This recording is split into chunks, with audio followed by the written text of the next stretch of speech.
उत्तर प्रदेश और उत्तराखंड में कुछ ही समय में लोगों के दिलों में खास जगह बनाने वाले दैनिक अमृत विचार समाचार पत्र अपने बरेली संस्करण का चौथा स्थापना दिवस मना रहा है।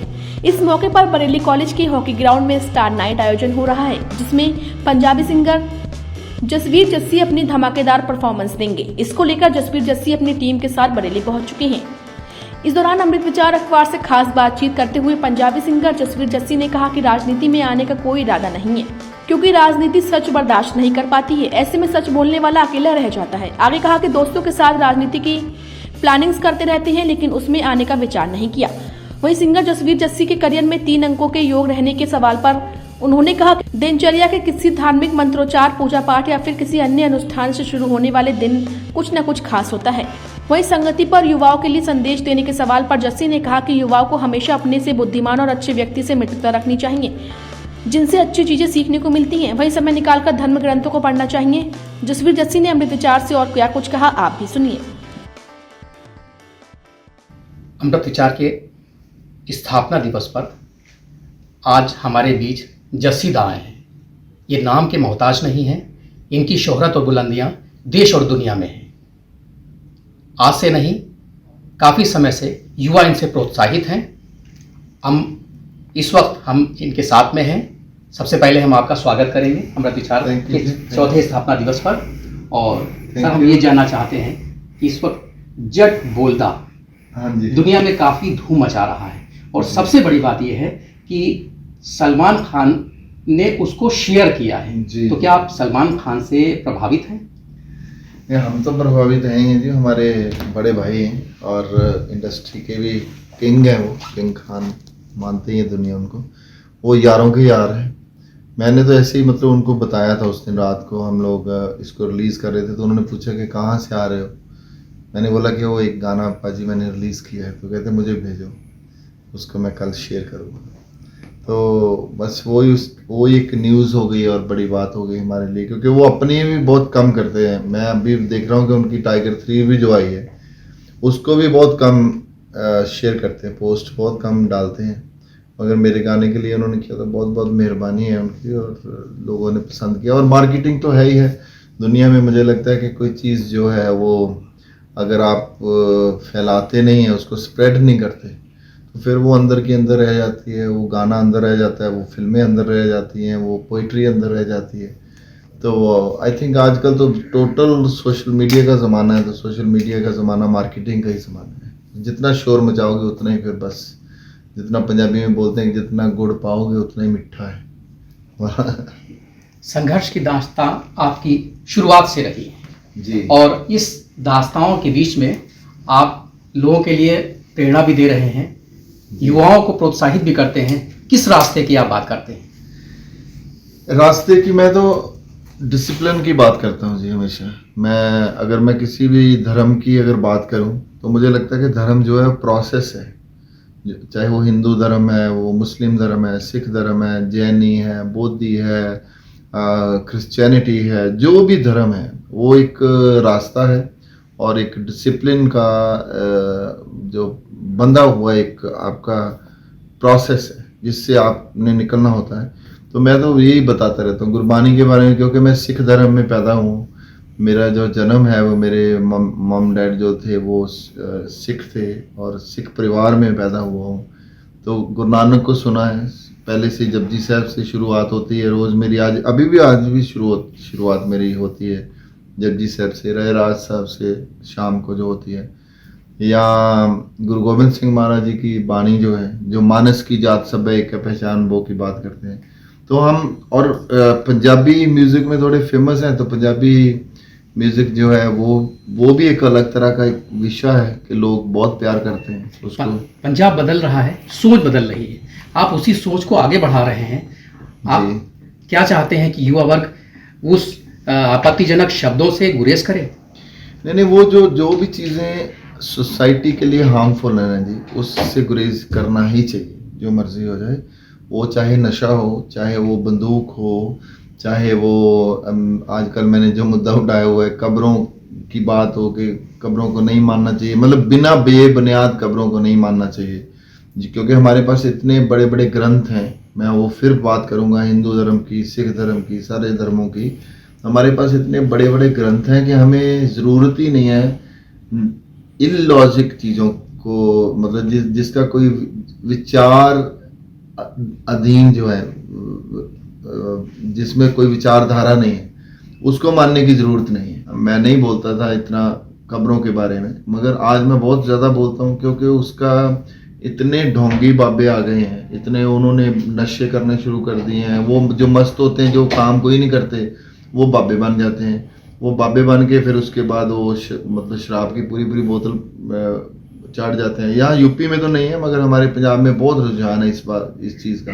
सिगरेट का मतलब मोर बना लेते हैं, इसमें पूरी 35 सिगरेट लगा लेते हैं, और जब वो पीते हैं तो फिर बच्चे देख के उसको, युवा जो है देख देख के उसको नकल करना चाहते हैं, तो उनके लिए हार्मफुल है ना। तो बस इन चीज़ों के लिए मैं कोशिश करता रहता हूँ, क्योंकि आज की बात नहीं है, जब मैं भी युवा था, अब तो मैं, चलो मेरी उम्र ज़्यादा हो गई है, पर जब मेरा दिल लगी भी आया था, उस टाइम पे भी मैं यही बोलता था कि इन चीज़ों को, ड्रग्स की बात ले लो, आज से 14-15 साल पहले जब ये ड्रग के गाने शुरू हुए थे, जब लोगों ने वोडका, ये वो नशे के नाम लोगों को याद कराने शुरू किए थे, युवाओं को, तो उस टाइम मैंने बोलना शुरू किया था कि ये बहुत हार्मफुल होएगा। तो आज देखो, अगर गन कल्चर की बात करो तो हमने कितने बंदे जो है अपने खो दिए हैं। हम सिद्धू मूसेवाला कितना बड़ा हमारा स्टार था, तो वो इसी कल्चर के अंदर ही बेचारा वो समाप्त हो गया। तो आई थिंक जो भी चीज़ हार्मफुल है सोसाइटी को, उसके लिए मैं मना करता हूँ, और उसके लिए मैं ही मना नहीं करता, मैं सारी दुनिया ही मना करती है, सारे ग्रंथ मना करते हैं। गुरु ग्रंथ साहब की अगर आप बात करो तो हमारे पंजाबी गानों में कई बार दिखता है कि बहुत बड़े बड़े जी बंदूकें लगे वो कर रहे हैं, मगर गुरु नानक तो बात ही नहीं कर रहे इस बात की। गुरु नानक तो कह रहे हैं, सिंबल रुख सराय रात दी रगत मुझ मिठत नीवी नानक गुण के गया था। जो जितना मीठा होएगा कोई, उतना ही पेड़ जो है वो गहरा होएगा, उस जितने फल होंगे उतना ही वो गहरा होएगा। तो गहराई की बात करता है गुरु नानक, गहराई की बात करते हैं। गुरु गोविंद सिंह महाराज जी देखो कितने बड़े वॉरियर भी हुए, विद्वान भी बहुत बड़े हुए, मगर लोगों को समझाते ही चले गए कि मानस की जात सब है पहचान दो, या उनकी कोई भी वाणी आप लोगे तो आपको लगेगा कि वाकई उसमें शिक्षा ही शिक्षा।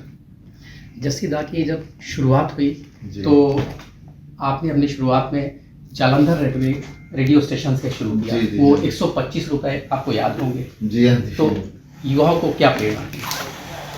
बस मेहनत करते रहना चाहिए, मेहनत करो और लगे रहो, कभी भी इसको ऐसे नहीं सोचो, क्योंकि स्ट्रगल जो है ना बड़ी खूबसूरत चीज़ होती है। और रोज़ आपको लगता है कि आज कल अच्छा हो जाना है, रोज़ लगता है कि कल अच्छा हो जाना है। ऐसे 15 साल भी निकल जाते हैं, कई बार 40-40 साल भी निकल जाते हैं। आप पूरन चंद गुरु की बिडारी जी को हमारे देखो, और पूरन शाह कोटी जी जो हैं बहुत बड़े गुरु हैं, उनको देखो, हंसराज हंस जी को देखो। तो ये वो लोग हैं जो रोज़ स्ट्रगल कर रहे थे, रोज़ रियाज कर रहे थे, मगर उनको लग रहा था कि कल हो जाना है। किसी के 15 साल लग गए हैं, किसी के 5 साल लग गए हैं। तो स्ट्रगल जो है वो 125 रुपये जो है ना, वो रोज़ डेली आपको रियाज करना है, वो इंस्पिरेशन है। उससे ही फिर कुछ ना कुछ फल आपको मिलता है। जैसे राजनीति से दूर रहते हैं आप जी। क्यों आप इससे दूर रहते हैं और संगीत को क्यों पसंद करते हैं? राजनीति को प्लान करता रहता हूँ मैं, कभी कभी कुछ अपने दोस्तों के साथ उनकी प्लानिंग्स करता रहता हूँ, मगर राजनीति में आने का कोई मेरा इरादा नहीं है। क्योंकि मुझे लगता है कि मैं जैसे बोलता हूँ ना, तो ये 5-7-10 दिन ही चल सकता हूँ राजनीति में, इतना सच बोल के। पंजाबी की एक हमारे शायर हैं सुरजीत पात्र जी, वो कहते हैं कि ऐना सच ना बोल के कल्ला रह जाए, इतना सच मत बोल के तो इकल्ला ही रह जाए। 4 बंदे रख ले मोटा देने ले, कंधा देने के लिए 4 बंदे तो रख ले जो मतलब तेरे को कंधा दे दें बाद में। सो राजनीति जो है ना वो बर्दाश्त नहीं करती, सच को बिल्कुल बर्दाश्त नहीं करती, कि वो अपनी पार्टी की प्रॉब्लम्स होती हैं, आपके इर्द गिर्द जो लोग हैं उनकी प्रॉब्लम्स होती हैं, आपने कुछ ना कुछ स्कीम बना के कुछ आगे जाना होता है। तो मैं बहुत सोचता, बहुत हेल्दी सोचता हूँ, तो मुझे लगता है उसकी कोई जगह नहीं है राजनीति में। सीधा आपके पूरे कैरियर और यूँ कहिए सफ़र में 3 अंकों का योग रहा है। एक संयोग कहिए या वियोग कहिए। आपने 13 बार रिजेक्शन देखा, हाँ 13 एल्बम आपके रिलीज हुए। हम्म, 53 साल की उम्र में आपको जो इस वक्त आपका सोशल मीडिया पे आपका जी। वायरल हो रहा है गाना, जी। वो देश नहीं दुनिया में छाया हुआ है। और इस गाने से लोग अपनी पार्टी को मनोरंजित कर रहे हैं। जी। क्या कहेंगे आप?